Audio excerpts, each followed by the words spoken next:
Hello students, 10th class का chapter 3.2 जो बहुपद चल रहा था उसमें स्टूडेंट्स आज हम एक बहुत ही अच्छा एग्जाम्पल लेकर के आए हैं। एल्गोरिथम विधि द्वारा एक बहुपद f(x) में gx का भाग देने पर भागफल और शेषफल ज्ञात करना। तो स्टूडेंट्स अच्छी तरह से ध्यान दें, ये एल्गोरिथम विधि क्या होती है। इसमें क्या होता है कि एक बहुपद में दूसरे बहुपद का भाग दिया जाता है, तो भाग देना अच्छी तरह से आना चाहिए। अब आज हम एक एग्जाम्पल फिर से लेकर के और भाग देने की प्रक्रिया को अच्छी तरह से क्लियर कर रहे हैं। तो ध्यान देना स्टूडेंट्स, जिसमें ये हमारे पास में है, ये f(x) है हमारे पास में, ये हमारे पास में f(x) है और ये हमारे पास में gx है। एक बहुपद ये है और एक बहुपद ये है। इसका भाग, इस gx वाला जो बहुपद है, ये वाला पार्ट, इसका हम इसमें भाग देंगे। तो भाग देने के लिए मैं आपको बताया था कि सर्वप्रथम इस जो बहुपद है इसकी घटती हुई घातों के पदों में लिखते हैं। तो इसमें से तो पहले घटती हुई घात है 4 है, 4 के बाद में 2 है, फिर 1 है और यहाँ 2 है और फिर यहाँ 1 है। इसको बाद में लिखेंगे, -x को पहले लिखेंगे क्योंकि 2 घात फिर 1 घात। तो इस प्रकार से ये हमारे पास में दो बहुपद हैं और जिसका भाग दिया जाता है उसे भाजक कहते हैं। इसका मतलब ये तो भाजक है, ये वाला है, ये भाजक है और ये हमारे पास में भाज्य है। और भाज्य में ये भाज्य है, इसमें भाजक का भाग देंगे, इसका भाग देंगे इसके अंदर। तो हम देखते हैं कि किस प्रकार से भाग देते हैं। तो हम इसको इस प्रकार से लिखते हैं कि x की घात 4 माइनस 3x² प्लस का 4x और प्लस 5। तो ये हमारे पास में स्टूडेंट्स भाज्य है और भाजक हमारे पास में होगा x² माइनस का x और प्लस 1। तो ये तो भाज्य है और ये भाजक है। अब भाजक का भाज्य में भाग देंगे तो हमारे पास में यहां भागफल आएगा, यहां पर हमारे पास में आएगा भागफल और यहां बचेगा शेषफल। तो देखते हैं स्टूडेंट्स भाग कैसे देते हैं। भाग देने की विधि कल भी बताई थी पिछले वीडियो में, तो इसमें ध्यान दें। ये हमारे पास में जो पहला पद है, ये वाला जो पहला पद है, इस पहले पद को लिखते हैं x की पावर 4 और बटे इसके भी पहले पद को लिखते हैं यहाँ पर x की पावर 2। फिर देखते हैं कि x की पावर 4 और नीचे x की पावर 2 है, तो काटेंगे तो ऊपर हमारे पास में 2 बच जाएगा। तो ये x की पावर 2 बचता है। इसका मतलब ये x² बार भाग जा रहा है, तो यहां लिखेंगे हम x²। अब इस x² को इस पद से गुणा करवाते हैं पूरे से। तो x² को पहले x² से करवाएंगे तो x की पावर 4, फिर x² को -x से करवाएंगे तो माइनस x की पावर 3 और फिर इससे 1 से करवाएंगे तो प्लस का क्या आएगा हमारे पास में x²। तो इस प्रकार से स्टूडेंट्स हमारे पास में x की पावर 4, इससे गुणा करवाए -x की पावर 3, इससे गुणा करवाया x² आया है और फिर इसको हम क्या करते हैं, घटाते हैं। तो माइनस और ये माइनस है जो प्लस हो जाएगा, ये प्लस है तो माइनस हो जाएगा। अब ये देखो x की पावर 4, ये -x की पावर 4 कैंसिल हो जाएगा, तो यहाँ कुछ नहीं आएगा। देखो यहाँ हमारे पास में x की पावर 3 ऊपर नहीं है, नीचे x की पावर 3 प्लस का है, तो x की पावर 3 प्लस का। इस प्रकार से अब यहाँ देखो -3x² है, यहाँ प्लस माइनस का ये वाला चिन्ह मानते नीचे वाला -x² है, माइनस का 3x², तो माइनस का x² 1 और 3 ये, तो माइनस की 4x² होगी। 3 माइनस का ये रहा, 1 ये रहा, माइनस का है, ये माइनस का, तो जुड़ जाएंगे माइनस के। यहां से फिर हम उतारते हैं प्लस का 4x और यहां से प्लस 5 को भी उतार सकते हैं, कोई दिक्कत नहीं। फिर हम क्या करते हैं, इसका पहला पद लेते हैं x की पावर 3 और इसका भी पहला पद लेते हैं x की पावर 2। तो यहां देखते हैं हमारे पास में एक x बचता है क्योंकि यहाँ 2 घात है, यहाँ 1 बच जाएगा। तो यहां फिर हम लिखते हैं प्लस का x और इस x को फिर इस पूरे पद से गुणा करें, तो x² से इस x को x² से करवाएंगे तो x की पावर 3 फिर उस x को, इसी x को दोबारा माइनस x से करवाएंगे तो माइनस का एक्स स्क्वायर, और फिर 1 से करवाएंगे x को तो ये आएगा हमारे पास में 1x।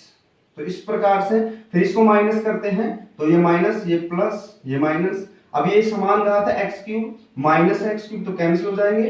ये हमारे पास में माइनस का 4x स्क्वायर और प्लस का x स्क्वायर तो माइनस के 3x स्क्वायर बचेगा।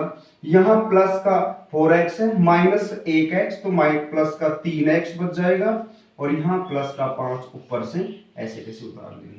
फिर हम देखते हैं एक्स स्क्वायर है। अब यहाँ जो शेष बचता है उसकी घात भाजक की घात से कम होनी चाहिए, अभी बराबर ही आई है तो अभी और भाग जाएगा।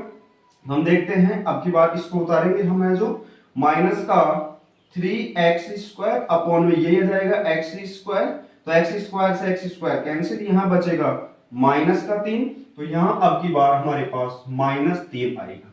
-3 को भी फिर इससे मल्टीप्लाई करवाएंगे तो पहले x स्क्वायर से करवाएंगे -3 को, तो माइनस का 3x स्क्वायर, यहाँ माइनस x को -3 से माइनस माइनस प्लस और 3x, और फिर -3 को 1 से करवाएंगे तो माइनस का 3, ये फिर अपने पास घटाते हैं माइनस का प्लस, ये माइनस ये प्लस, तो ये कैंसिल हो जाएगा। ये हमारे पास में प्लस का 3x माइनस 3x ये भी कैंसिल, ये 5 और 3 हमारे पास प्लस का है तो ये हमारे पास आता है 8। तो अब हम देखते हैं स्टूडेंट जो शेष बचता है हमारे पास में उसमें जो x की घात है वो यहाँ x की भाजक में जो x की घात है उससे कम है, इसलिए ये हमारे पास में शेषफल है, ये शेषफल है, और ये हमारे पास में है भागफल। और ये आप जानते हो क्या था, भाज्य था जो मैं पहले ऊपर बता दिया, और ये भाजक था। तो भाजक, भाज्य, भागफल और शेषफल। तो इस प्रकार से हमारे पास में ये एक बहुपद का दूसरे बहुपद में भाग देने पर भाज्य, भाजक, भागफल और शेषफल, ये हमारे पास में क्या था, भाज्य था पूरा, और ये हमारे पास में क्या था, भाजक था। अब हम देखते हैं विभाजन एल्गोरिथम। विभाजन एल्गोरिथम जो विधि है, ये विभाजन एल्गोरिथम विधि क्या होती है कि शेषफल जो भी है हमारे पास में, शेषफल में x की या जो भी चर है उसकी घात भाजक की घात से कम हो तब अपन भाग देना रोक देते हैं। तो उस स्थिति में यदि मान लो आप हम शेषफल को हम rx माने और भाजक को हम px माने, तो हम देखते हैं कि rx या तो ये 0 होता है, या rx की जो वैल्यू है वो px इससे भाजक मतलब gx से कम होती है, gx से कम होती है। यही विभाजन एल्गोरिथम विधि है, उसका रूल है, और हम विभाजन एल्गोरिथम विधि को सत्यापित भी करेंगे स्टूडेंट्स।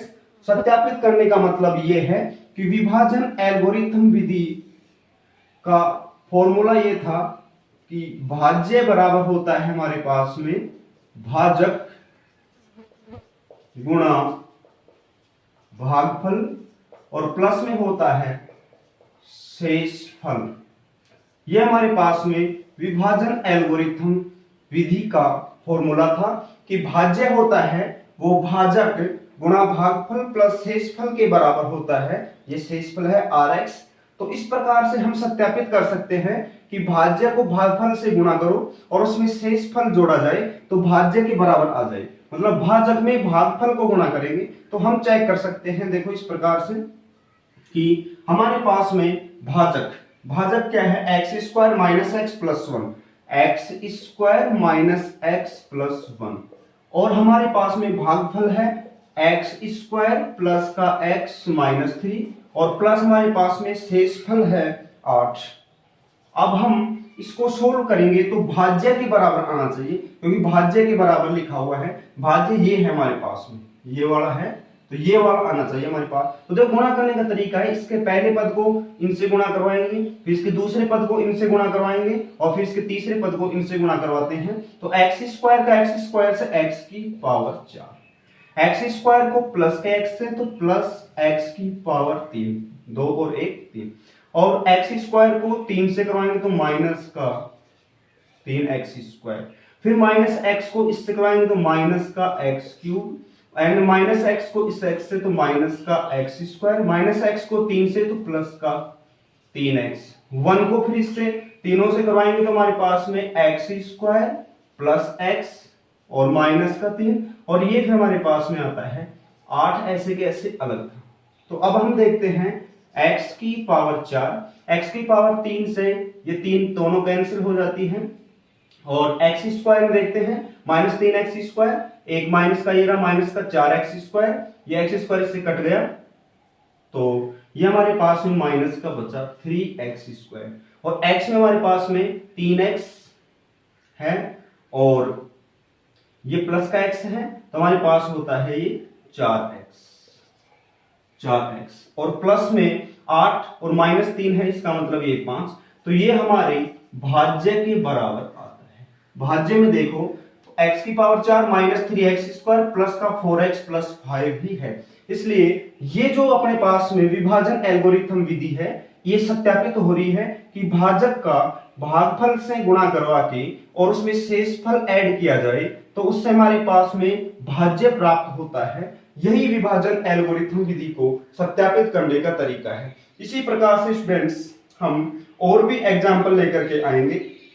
तो ये हमारे पास में 3.2 का दूसरा एग्जाम्पल था जिसमें विभाजन एल्गोरिथम विधि का प्रयोग करके और भाग देने की प्रक्रिया देखे हैं, जिसमें हमारे पास में भागफल और शेषफल पूछा है। तो ये हमारे पास में भागफल है और ये हमारे पास में शेषफल है।